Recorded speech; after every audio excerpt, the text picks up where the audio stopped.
quand Pixar décide d'explorer le soleil de l'Italie et les couleurs pastel de ses vieux villages, le tout à travers un dessin animé qui transpire l'été, ça donne lieu à quelque chose de rafraîchissant et de pas déplaisant du tout.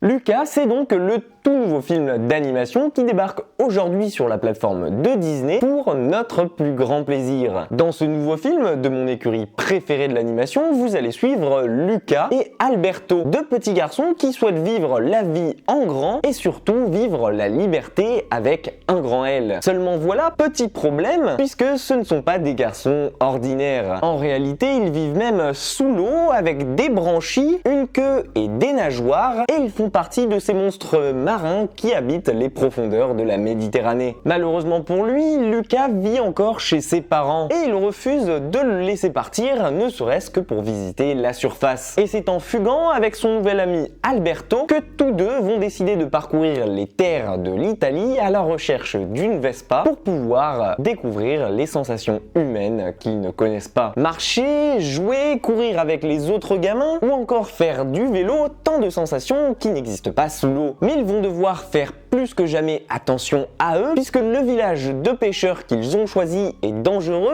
et qu'ils risquent à tout moment leur peau. Et la première chose que je dois vous dire, après avoir vu ce film, c'est que, bon Dieu, qu'il sort au bon moment. Outre un scénario qui fera en penser à plus d'un à un certain Nemo, on sent que ce film transpire l'été et il se révèle, avec surprise, plus rafraîchissant que jamais. Et ça, dans ces périodes de forte chaleur que l'on vit actuellement, je peux vous assurer qu'à plus d'un moment, il va vous donner soif. L'humour est au rendez-vous, aussi bien que la représentation de l'Italie qu'il en fait, et pour avoir vécu toute ma vie à côté de ce merveilleux pays, je peux vous assurer qu'à aucun moment il ne fait dans l'excès. La ville de Porto Rosso, qui est représentée ici, en plus d'être un petit clin d'œil à un film de Miyazaki, est typique des villages que l'on aperçoit dans le nord de l'Italie. Et que ce soit par ses expressions, par ses couleurs, ou encore ses références à la culture locale comme nationale, on y est facilement transporté. Les plus avisés d'entre vous reconnaîtront d'ailleurs facilement des petits clins d'œil à Pinocchio, à Rita Pavone, célèbre chanteuse italienne, ou même encore à Marcello Mastroianni, célèbre acteur du pays, et qui sont parsemés ça et là tout au long de son aventure. Côté animation, le film est un petit bijou, se rapprochant facilement des meilleures créations de chez Pixar, à la manière d'un Lao, ou bien même parfois d'un Ratatouille, au détour du village que l'on visite progressivement tel Rémi dans les rues de Paris. Et outre son côté Miyazaki, vers lequel on sent que son réalisateur a pu s'inspirer, on sent aussi une forte influence des films en stop motion de chez Aardman Studios, puisqu'à plus d'un moment, Luca vous fera penser par son esthétique aux films d'animation fait main à la manière de Wallace et Gromit.